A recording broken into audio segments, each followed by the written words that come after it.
Assalamualaikum warahmatullahi wabarakatuh.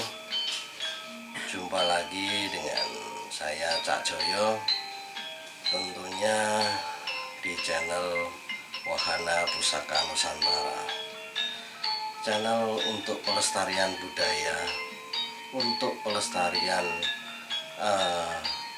apa yang sudah menjadi peninggalan leluhur kita. Masih malam hari ini saya bersama dengan Gus RT yang sudah kemarin kita review 3 benda pusaka yang disampaikan secara detail oleh beliau. Malam hari ini kita akan bahas berapa ini, Gus? Insya Allah 2 keris 1 tumbak. 2 keris sama 1 tumbak. Kebetulan sebenarnya saya untuk bulan ini saya dapat hampir kurang lebih 3 pusaka. 3 pusaka. Iya. Cuman kalau ini lama. Iya. Insya Allah itu juga ada hubungannya di bulan-bulan ini. Kurang lebih tepatnya tanggal 11 bulan 3 2021. Dan temuan semua. Temuan semua kan? Temuan semua. Yang ini ya. Iya, temuan semua. Yang 2 itu temuan, cuma jadi ada di dalam, cuma saya memang tidak saya keluarkan. Tapi kalau memang nanti butuh untuk diperlihatkan, Ya jangan semua lah, nanti dulu lah. Kita 3 dulu aja. Yang penting apa yang menjadi pembicaraan kita atau pembahasan kita, sehingga para penonton ini dapat mengerti apa sih tujuannya yang akan kita lakukan di sini.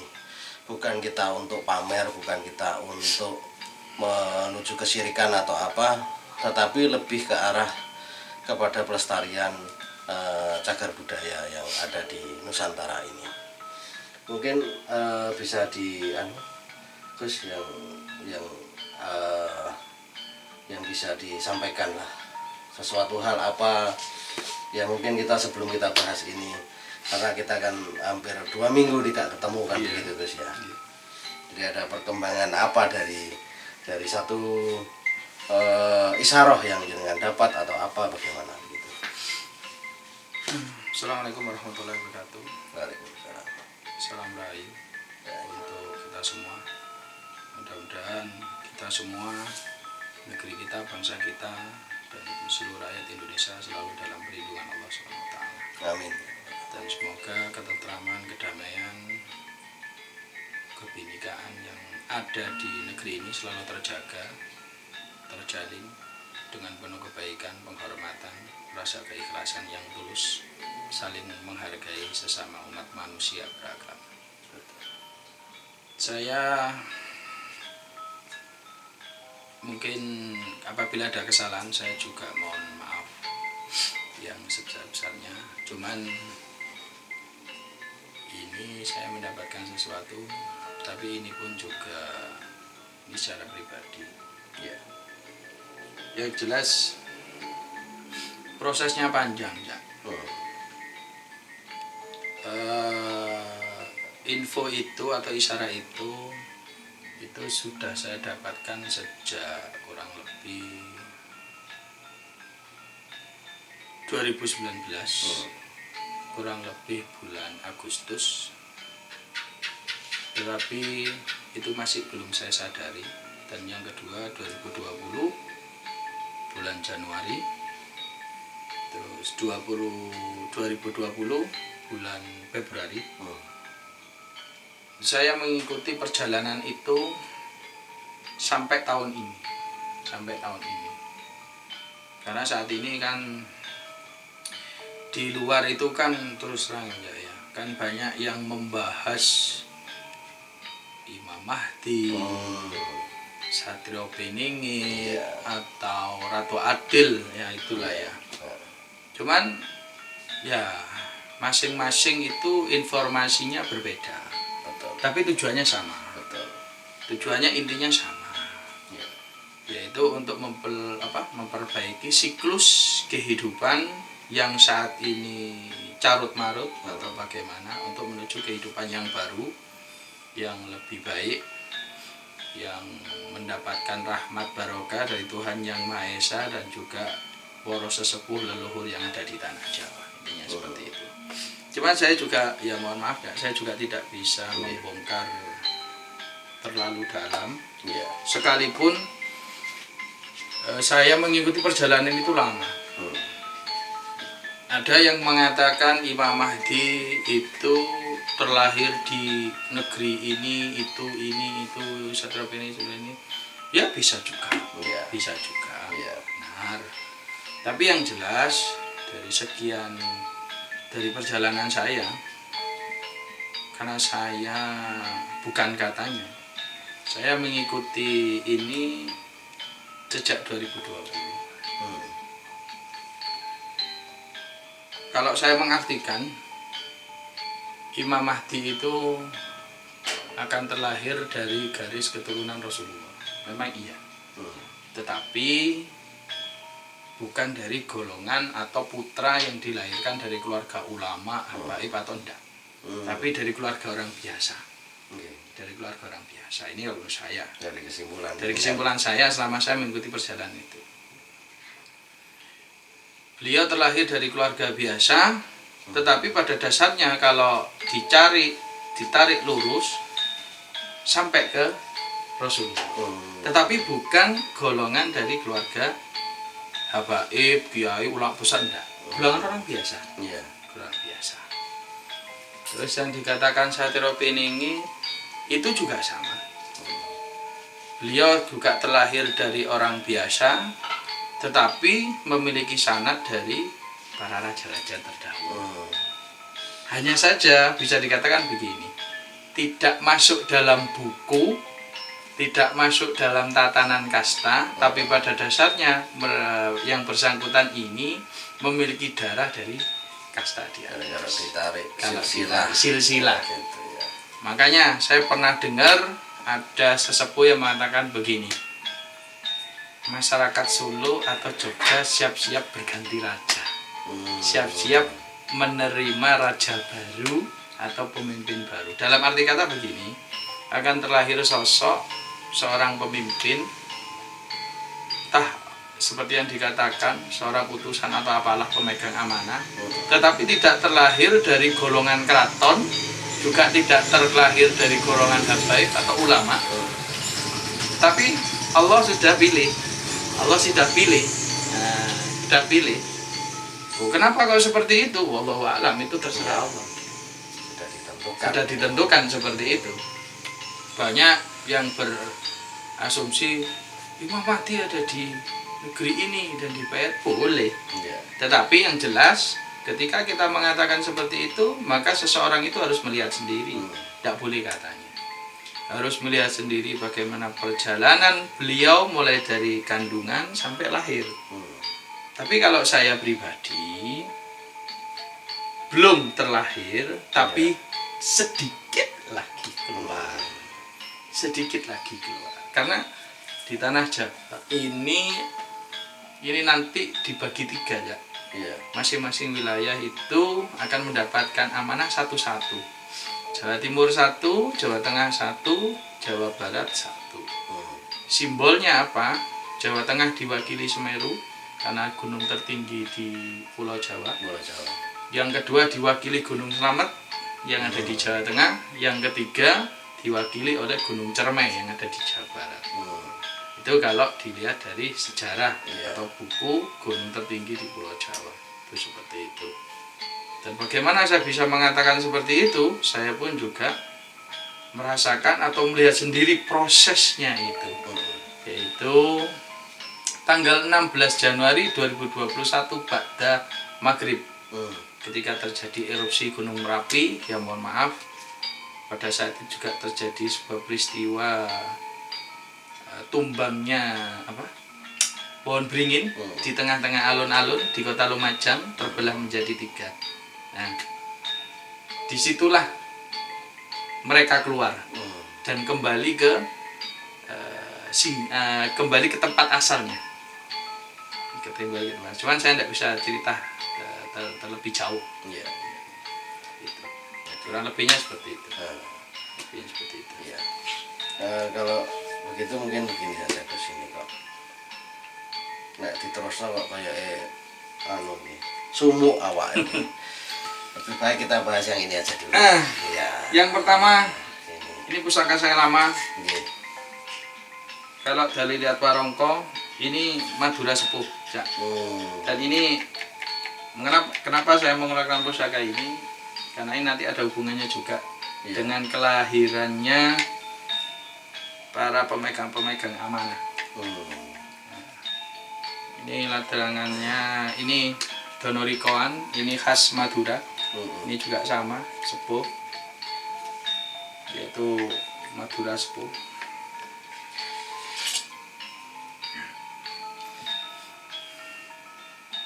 Ini keris berdapur brojol ya.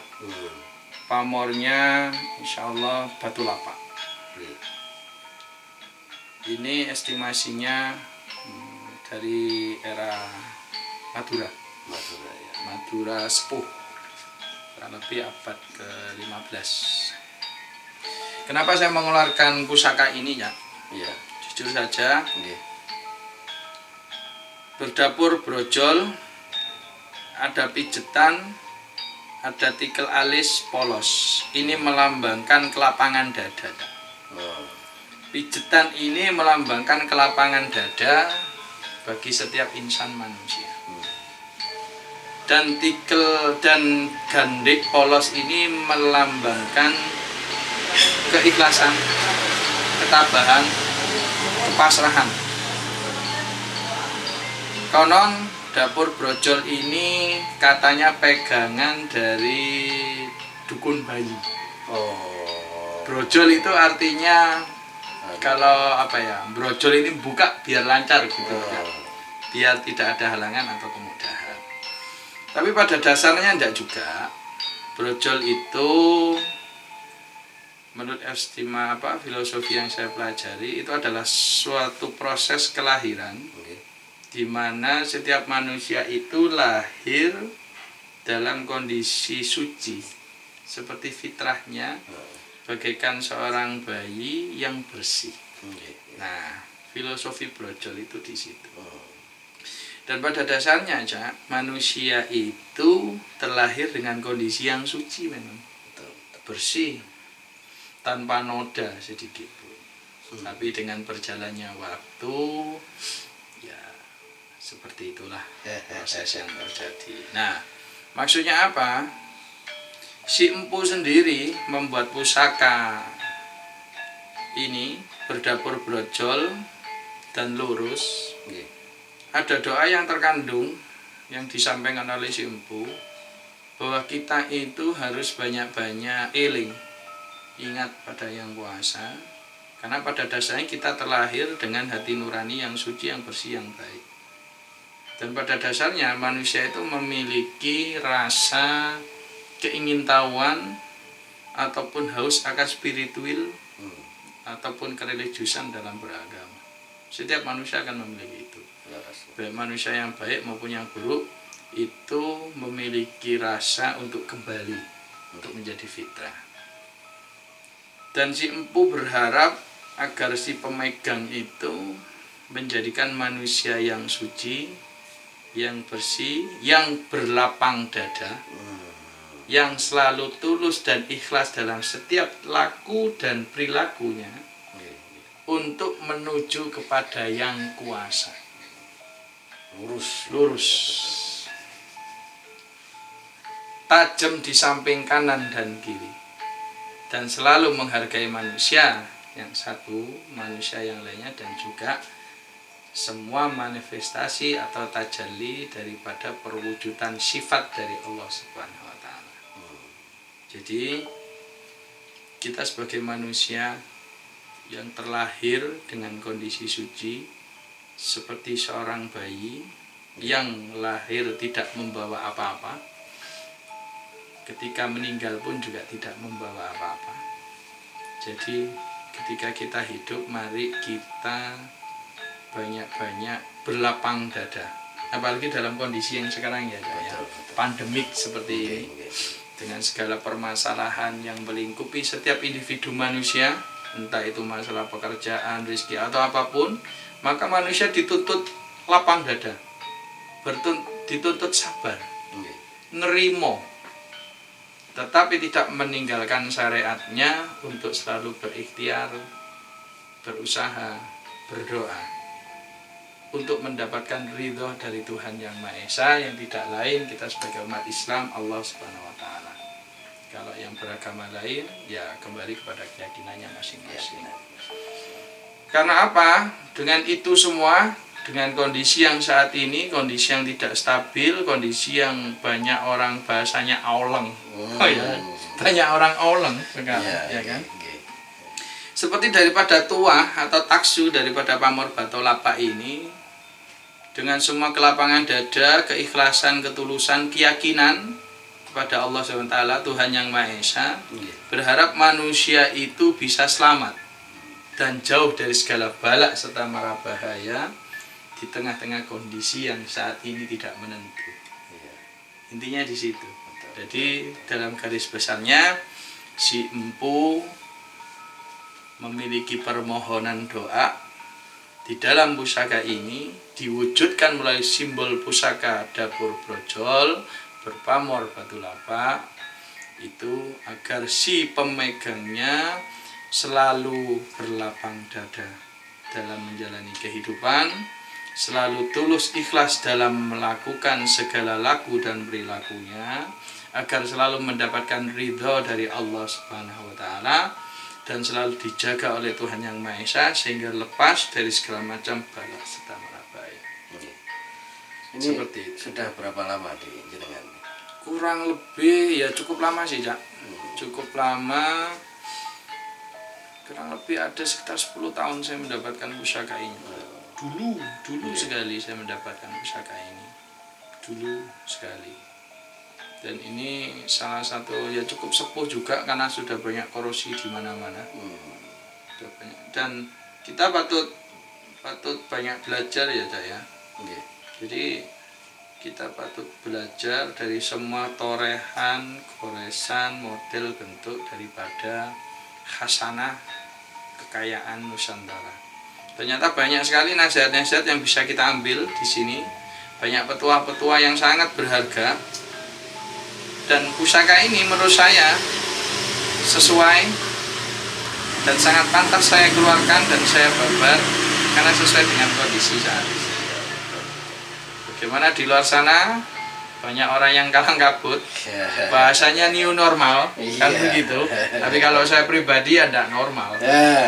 Ini kehidupan yang tidak normal. Tetapi sebagai seorang manusia yang memiliki keyakinan, yang memiliki Tuhan dan beragama, maka kita harus yakin dengan semua ketentuan Allah SWT, karena sesungguhnya apa yang terjadi saat ini bukan berarti Allah itu benci, tidak. Tapi Allah itu mengingatkan kita sebagai manusia, memberikan pelajaran terhadap kita agar kita selalu iling lan waspodo. Ingatlah kamu, sesungguhnya kamu itu dulu terlahir suci dan fitrah. Maka gunakanlah kondisi saat ini untuk mengembalikan kesucian kita. Dengan cara apa? Melapangkan dada. Seperti simbol pijetan. Ini kalau dilihat ya, seperti jempol tangan yang dipijet. Pas sekali. Gandik polos dengan penuh ketulusan, keikhlasan, kesabaran. Mari kita lewati kondisi yang saat ini. Kita pasrahkan sama Yang Kuasa. Saya yakin kondisi saat ini akan selesai. Kondisi saat ini akan selesai. Dan saya yakin sekali ya, kondisi ini terjadi bukan karena Tuhan atau Allah tidak punya maksud. Pasti ada maksud. Betul. Pasti ada maksud. Dan inilah salah satu pusaka kesayangan saya juga, yaitu keris berdapur brojol berpamor Batulapa. Jadi saya harap apabila ada teman-teman atau saudara-saudara yang hobi dalam melestarikan budaya terutama keris, bukan hanya melihat taksu atau magicnya saja, tapi mari kita pelajari filosofi yang terkandung serta keinginan serta doa-doa dari empu itu sendiri. Betul, betul. Agar kita bisa mengambil, menggali semua nilai-nilai luhur daripada peninggalan leluhur untuk dijadikan pegangan hidup, Iya. untuk dijadikan laku dan perilaku untuk kita sehari-hari dalam kita berhubungan dengan Sang Pencipta yaitu Allah SWT, Iya. dan juga hubungan kita dengan sesama makhluk Allah yaitu manusia, dan juga tajalli atau manifestasi Allah seperti alam semesta, gunung, laut, dan semuanya. Agar kita bisa menghargai semuanya. Jadi pendahulu kita menyampaikan sesuatunya dalam sebuah simbol yang Ya, sedemikian rupa. dalam simbol seperti ini. Jadi betapa apa ya? Kalau saya bahasa sekarang betapa cerdasnya leluhur kita terdahulu gitu. Iya. Betapa cerdasnya, betapa sangat ya luar biasa. Iya. Luar biasa. Bagaimana gemerlap meteornya ini kan. Lipatan-lipatan Iya. lipatan-lipatannya yang sangat bagus sekali, rapi, yang sangat pulen sekali seperti ini. Padahal ini kalau kita bicara usia ya pasti sudah Ya cukup tua Cak. cukup tua. Kurang lebih ini abad ke-15an, Madura Sepuh. Bagaimana kehebatan leluhur kita dulu berperang melewati zaman sehingga bisa seperti ini. Dan ini cukup original dan cukup utuh. Cukup utuh. Salah sudah 10 tahun di saya ya. Salah sudah 10 tahun di saya dan saya simpan, saya pelihara, saya rawat. Sebagai bentuk penghargaan saya kepada para leluhur terdahulu. Betul. Seperti itu. Jadi tidak ada maksud apa-apa. Saya menyimpan benda ini, tetapi saya ambil dari nilai filosofi, nilai pelajaran. Apa sih kenapa leluhur kita itu menciptakan sebuah keris ini lurus? Kenapa ada dapur brojol? Kenapa kok ada pamor itu batu lapangan? Banyak sekali pamor. Iya, betul. Banyak sekali. Jadi dikupas satu Ya, persatu. dikupas satu persatu. Apa menyimpulkan apa dan sebenarnya benda ini mau berbicara bagaimana gitu betul. Seperti itu. Lebih seperti itu. Iya, ini adalah yang pertama pada episode malam hari ini. Dan untuk yang kedua ini yang kedua, ini keris saya. Ini sangat unik sebenarnya saya dapat ini. Okay. Ya, saya mohon maaf kalau mungkin saya ada kekurangan karena saya sendiri juga tidak begitu sedikit paham sekali tentang masalah pusaka atau keris. Tapi insya Allah, tapi apabila ada kekeliruan dari setiap apa yang saya ucapkan, ya mohon saya dibantu untuk memenuhi. Kalau katanya orang-orang, ini keris apa ya? Jalak Sangu Tumpeng. Nyatanya itu seperti itu, berdapur jalak Sangu Tumpeng. Kenapa kok bisa begitu, Cak?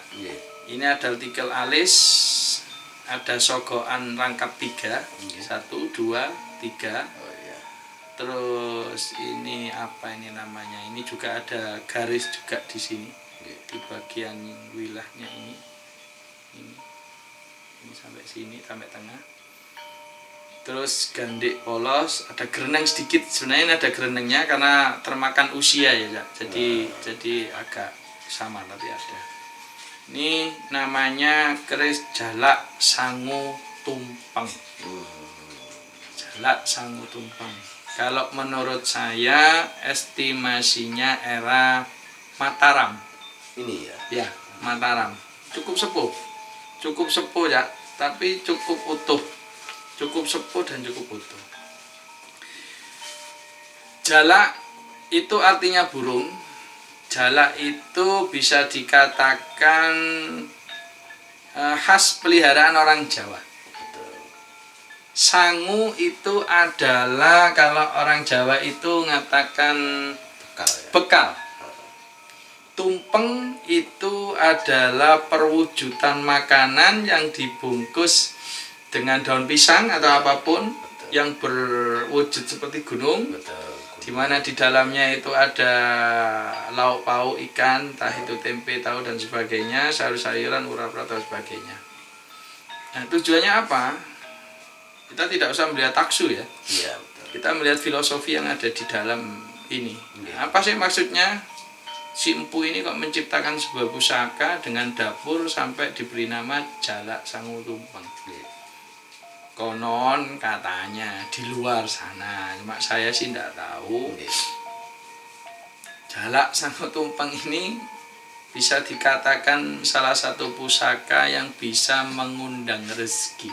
Oh. Lancarnya rezeki bagi si pemegangnya. Katanya gitu. Katanya begitu. Tapi sebenarnya kalau menurut saya tidak seperti itu. Tidak ada kaitannya ya. Tidak ada kaitannya. Ini hanya simbol. Iya. Ini hanya perwujudan daripada doa-doa si empu. Kalau pamornya ini insya Allah melati tumpuk ini. Ini melati tumpuk. Ini melati tumpuk terus ini ada garis lurus di ujung. Kalau katanya itu ekor tumo atau apa saya juga tidak paham. Jadi saya kurang paham itu juga. Tapi jelas begini ya. Jalak itu adalah burung, sangu itu adalah bekal, tumpeng itu adalah makanan yang dibungkus oleh daun pisang, dibentuk seperti gunung. Di situ ada ikan, ada sayur mayur. Itu adalah simbol kita sebagai orang Jawa, khususnya kita orang Islam. Ketika kita itu mendapatkan rahmat, barokah ataupun rezeki dari Allah SWT, maka kita itu mewujudkan rasa syukur itu melalui wujud itu. Nah, intinya begini ya. Dalam kondisi yang saat ini, pandemik seperti ini, semuanya serba susah atau apapun, Iya. si empu itu memasukkan sebuah doa permohonan kepada Tuhan Yang Maha Esa agar si pemegangnya atau manusia pada dasarnya, mari kita seperti burung jalak. Kenapa kok bisa seperti itu? Burung jalak itu, Cak, ketika dia itu mencari makan, dia itu tidak pernah menyakiti. Justru malah burung jalak itu dirindukan. Salah satu contoh, burung jalak itu ketika hinggap di punggungnya kerbau atau sapi untuk memakan kutu-kutu yang ada di situ, bukan malah menyakiti, malah membuat nyaman. Jadi intinya begini ya, kita sebagai manusia, ketika kita mencari rezeki, janganlah kita mencari rezeki yang tidak halal. Dan katakan seperti itu, mencuri atau apapun. Jadi jangan sampai kita merugikan orang lain. Saya masih ingat sanepannya Sunan Kalijogo. Beliau itu bilang begini, ketika kamu jadi manusia, tidak bisa memberikan manfaat terhadap orang lain, maka jadilah kamu manusia yang tidak merugikan orang lain. Nah ini sesuai sekali ya. Sesuai sekali dengan pusaka dapur Jalak Sangu Tumpeng. Ketika kamu mencari rizki di dunia ini, ketika kamu mencari rizki di atas bumi Allah, apalagi dalam kondisi yang saat ini banyak orang auleng. Jadi jangan sampai kita itu keluar dari koridor-koridor syariat agama. Jangan sampai keluar dari koridor-koridor. Tetap berjalan di dalam koridor-koridor yang Allah tentukan. Jangan sampai kita merugikan orang, merusak, mencuri atau apapun. Karena itu adalah salah satu perbuatan yang menjadikan kita bekal, kita selamat di dunia maupun di akhirat. Ketika nanti dari setiap usaha kita dan Allah memberikan rezeki terhadap kita, maka jangan sampai kita lupa untuk selalu bersyukur. Bahwa sesungguhnya apa yang kita dapat itu bukan seutuhnya adalah usaha kita, dari kemampuan kita, tidak. Tapi itu semua Allah gerakkan melalui bagian-bagian tubuh kita. Jadi itu semua perwujudan dari kuasanya Allah. Nah, seperti itu. Jadi ini juga salah satu koleksi saya, pusaka saya yang saya simpan. Karena memang terkandung filosofi yang sangat berarti sekali. Mari kita jadi manusia. Kalau memang kita tidak bisa memberikan manfaat yang baik terhadap manusia yang lainnya, ya kalau bisa jangan merugikan. Betul. Jangan menghina atau apapun. Mari kita selalu berusaha, berdoa dengan ikhlas. Walaupun kondisi saat ini belum stabil, ya mudah-mudahan kondisi ini cepat berlalu sehingga saudara-saudara kita yang di luar sana bisa mendapatkan pekerjaannya, hidup normal seperti dulu, tidak seperti sekarang. Jadi saya sangat banyak belajar sekali dari setiap goresan-goresan yang ada di pusaka ini. Ini sudah lama ini? Cukup lama. Ini saya dikasih Gus. Apa ini Cak? Saya dihibahin. Oh. Jadi gini ceritanya. Dulu saya itu pernah bantu orang satu keluarga. Jadi beliau itu ternyata menyimpan 3 pusaka. Yang satu ini Jalak Sangu Tumpeng, yang satu itu Cacing Kanil, yang ketiga itu Keris Tilam Upih. Nah, tapi ya percaya monggo, tidak percaya tidak ada masalah. Jadi ketika saya ini silaturahmi ke rumah beliau, tidak ngaji.